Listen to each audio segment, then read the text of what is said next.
काफ़ी दिनों पहले मैंने यूट्यूब पर एक पोस्ट लगाई थी कि आपको ई कॉमर्स ऐप का ट्यूटोरियल चाहिए या नहीं। उस पर आप लोगों ने बहुत अच्छा रिस्पांस दिया, तो फिर आज मैं आपके लिए एक ई कॉमर्स ऐप का ट्यूटोरियल ले आया हूँ, जिसमें हम अपनी ऐप को क्रिएट करेंगे, वो भी डेटाबेस के साथ, जिसमें कंट्रोल पैनल और यूजर पैनल दोनों होंगे। तो आपने इस वीडियो को कंप्लीट वॉच करना है ताकि आप अपनी perfect e commerce app create कर सकें। तो वीडियो को स्टार्ट करते हैं। अगर उससे पहले आप चैनल पर नए हैं तो चैनल को सब्सक्राइब और वीडियो को लाइक लाजमी करें। तो सबसे पहले आपने फायरबेस की वेबसाइट पर आ जाना है। वेबसाइट पर आने के बाद आपने नीचे स्क्रॉल करना है और गेट स्टार्टेड इन कंसोल पर क्लिक करना है। तो आपने इसे डेस्कटॉप मोड में कन्वर्ट कर लेना है। तो आपके सामने कुछ इस तरह का इंटरफेस आ जाएगा। सिंपली आपने क्रिएट प्रोजेक्ट पर क्लिक करना है। यहाँ पर आपने अपने प्रोजेक्ट को नेम दे देना है। नेम देने के बाद आपने कंटिन्यू पर क्लिक करना है और फिर से आपने कंटिन्यू पर क्लिक करना है। यहाँ पर आपने डिफॉल्ट फायरबेस अकाउंट को सिलेक्ट करके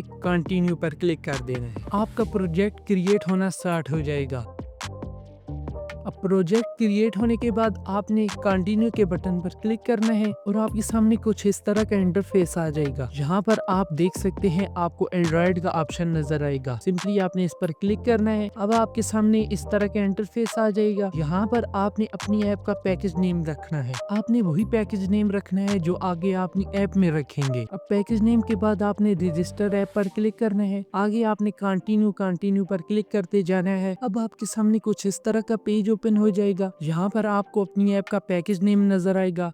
सिंपली आपने इस पर क्लिक करना है और सेटिंग के आइकन पर क्लिक कर लेना है। अब यहाँ पर आपको साइड पे बहुत से ऑप्शन नजर आएंगे, तो सिंपली आपने बिल्ड पर क्लिक करना है और आपके सामने ऑप्शन ओपन हो जाएंगे। यहाँ पर आपने रियल टाइम डेटाबेस पर क्लिक करना है और आपके सामने इस तरह का पेज आ जाएगा। सिंपली आपने नेक्स्ट पर क्लिक करना है और इनेबल के बटन पर क्लिक कर देना है। अब यहाँ पर आपने टॉप पे जूम करना है और आपको रूल्स का ऑप्शन नजर आएगा। सिंपली आपने इस पर क्लिक करना है। अब यहाँ पर आपको दोनों जगह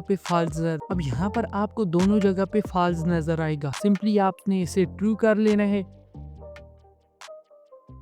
अब ट्रू करने के बाद सिंपली आपको पब्लिश का बटन नजर आएगा। आपने इस पर क्लिक कर लेना है। अब आपने दोबारा से बिल्ड के ऑप्शन पर आना है और फायरस्टोर डाटाबेस को इसी तरह ही क्रिएट करना है जैसे आपने डाटाबेस को क्रिएट किया था। अब उसे क्रिएट करने के बाद आपने दोबारा से बिल्ड में आ जाना है। यहाँ पर आपने ऑथेंटिकेशन वाले ऑप्शन पर क्लिक कर लेना है। अब सिंपली आपने गेट स्टार्टेड पर क्लिक करना है। आपके सामने इस तरह का पेज ओपन हो जाएगा। यहाँ पर आपने ईमेल एंड पासवर्ड को सिलेक्ट कर लेना है। यहाँ पर आपने इसे इनेबल करके सेव पर क्लिक कर देना है। आप चाहे यहाँ से गूगल, फेसबुक और किसी प्रोवाइडर को भी यहाँ से सेव कर सकते हैं। अब इतना करने के बाद आपको यूजर का आइकन नजर आएगा। सिंपली आपने इस पर क्लिक करना है। यहाँ पर आपने ऐड यूजर पर क्लिक करना है। अब यहाँ पर आपने उसी ईमेल और पासवर्ड को सेव करना है जिससे आप अपनी ऐप के कंट्रोल पैनल को एक्सेस कर सकेंगे। तो इसे आपने केयरफुली कर लेना है। अब इतना करने के बाद आपने दोबारा से बिल्ड वाले ऑप्शन पर आ जाना है। यहाँ पर आपने होस्टिंग को सिलेक्ट कर लेना है। अब आपने गेट स्टार्टेड पर क्लिक करना है। अब यहाँ पर आपने इसे टिक करके नेक्स्ट पर क्लिक कर देना है। फिर आपने यहाँ पर अपनी ऐप का नेम दे देना है और रजिस्टर्ड एंड कंटिन्यू पर क्लिक कर देना है। अब आपके सामने कुछ कोड आ जाएगा। आपने इसे सेव कर लेना है अपने नोटपैड में, क्योंकि इसी की मदद से हम अपनी ऐप को क्रिएट करेंगे। अब इसे कॉपी करने के बाद आपने सिंपली कंटिन्यू टू कंसोल पर क्लिक कर देना है। अब आपका यहाँ से काम खत्म हो चुका है। तो अब बारी आती है एआई की। तो सबसे पहले आपने डीपसीक एआई को ओपन कर लेना है। ओपन कर लेने के बाद आपको मेरे व्हाट्सएप चैनल पर एक प्रॉम्प्ट मिल जाएगा। सिंपली आपने उसे कॉपी करना है और साथ में आपने फायरबेस एसडीके को कॉपी करके दे देना है।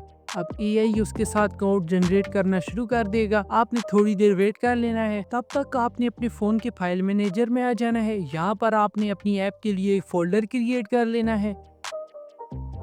अब आप देख सकते हैं कि हमारे दोनों पैनल क्रिएट हो चुके हैं। तो सिंपली आपने इन दोनों फाइल्स को डाउनलोड कर लेना है। डाउनलोड कर लेने के बाद आपने डाउनलोड सेक्शन में आ जाना है। यहाँ पर आपने उन दोनों फाइल्स को सेलेक्ट कर लेना है जो आपने अभी डाउनलोड की थी और शेयर के बटन पर क्लिक करना है। अब आपने कॉपी टू के आइकन पर क्लिक करना है। यहाँ पर आपने उसी फोल्डर को सिलेक्ट करना है जो आपने अपनी ऐप के लिए क्रिएट किया था।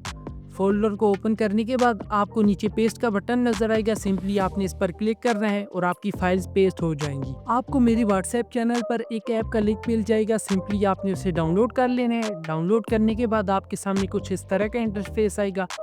आपने इसे प्रोजेक्ट को क्रिएट कर लेना है। अब प्रोजेक्ट को क्रिएट करने के बाद सिंपली आपने इसे ओपन करना है और इन दोनों फाइल्स को डिलीट कर लेना है। अब आपने साइड में अपलोड के आइकन पर क्लिक करना है, जहाँ से आपने सेकंड वाले ऑप्शन पर क्लिक करना है। अब आपने उसी फोल्डर में आ जाना है जिसमें आपकी ऐप की फाइल्स हैं। सिंपली आपने इन दोनों फाइल्स को एक एक करके अपलोड कर लेना है। अब आपने अपने एडमिन पैनल को यहाँ से ओपन कर लेना है। आपने यहाँ पर उसी ईमेल और पासवर्ड से साइन अप कर लेना है जो आपने फायरबेस में लगाया था। यहाँ से आप जो भी प्रोडक्ट ऐड करेंगी वो आपके यूजर पैनल में आ जाएगी। तो अभी मैं आपको प्रोडक्ट ऐड करके दिखाता हूँ।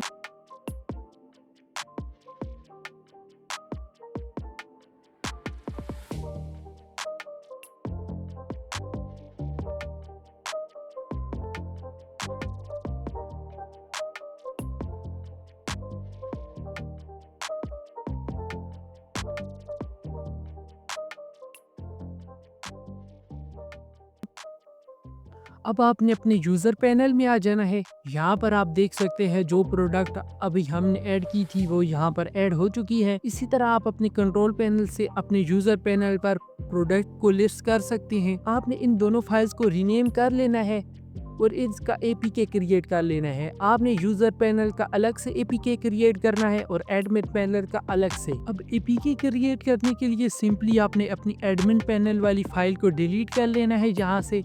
और अगर आपने अपनी ऐप के लिए कोई लोगो क्रिएट करके रखा हुआ है तो सिंपली आपने अपलोड के आइकन पर क्लिक करना है। यहाँ से आपने फर्स्ट वाले ऑप्शन पर क्लिक करना है और अपने लोगो को अपलोड कर लेना है। अब इतना करने के बाद सिंपली आपने पब्लिश यूर वेबसाइट के बटन पर क्लिक करना है। यहाँ से आपने कन्वर्ट टू एंड्रॉइड एप्लीकेशन पर क्लिक कर लेना है। अब यहाँ पर आपने फर्स्ट में अपने ऐप के लोगो को सिलेक्ट करना है जो आपने अपलोड किया था। उसके बाद आपने अपनी ऐप का नेम लगाना है।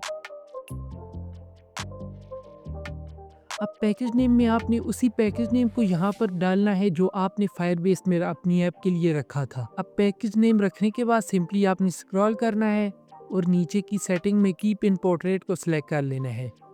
आप चाहें तो अपनी ऐप के लिए यहाँ पर स्प्लैश स्क्रीन को भी लगा सकते हैं जिस तरह आपने अपने लोगों को लगाया था। अब आपने नीचे की तमाम सेटिंग्स को ऑफ कर लेना है और सिर्फ सेकंड वाली सेटिंग को ऑन कर लेना है। फिर आपने टिक वाले बटन पर क्लिक करना है और आपके सामने इंस्टॉल का बटन आ जाएगा जिससे आप अपनी ऐप के एपीके को इंस्टॉल कर सकते हैं। आप इसी तरह एक और प्रोजेक्ट क्रिएट करके अपने एडमिन पैनल का भी एपीके क्रिएट कर सकते हैं जिससे आप अपनी यूजर पैनल और एडमिन पैनल दोनों को एक्सेस कर सकते हैं। अब आपकी ई कॉमर्स ऐप बिल्कुल रेडी है। आप इसमें अपनी प्रोडक्ट्स को लिस्ट कर सकते हैं और साथ में कोई पेमेंट मेथड दे सकते हैं जिससे आप अपनी यूजर से अमाउंट्स ले सकते हैं। आप चाहें इसमें जो भी प्रोडक्ट लगाना चाहें आप लगा सकते हैं और अपनी ऐप को प्ले स्टोर या किसी और ऐप स्टोर पर पब्लिश करके इससे अर्निंग कर सकते हैं। तो ये था हमारी ई कॉमर्स ऐप का ट्यूटोरियल। आई होप कि आपको ये बहुत अच्छा लगा होगा। अगर आपने वीडियो में हर स्टेप को अच्छी तरह फॉलो किया तो आप इससे भी बेहतर ई कॉमर्स ऐप क्रिएट कर सकेंगे।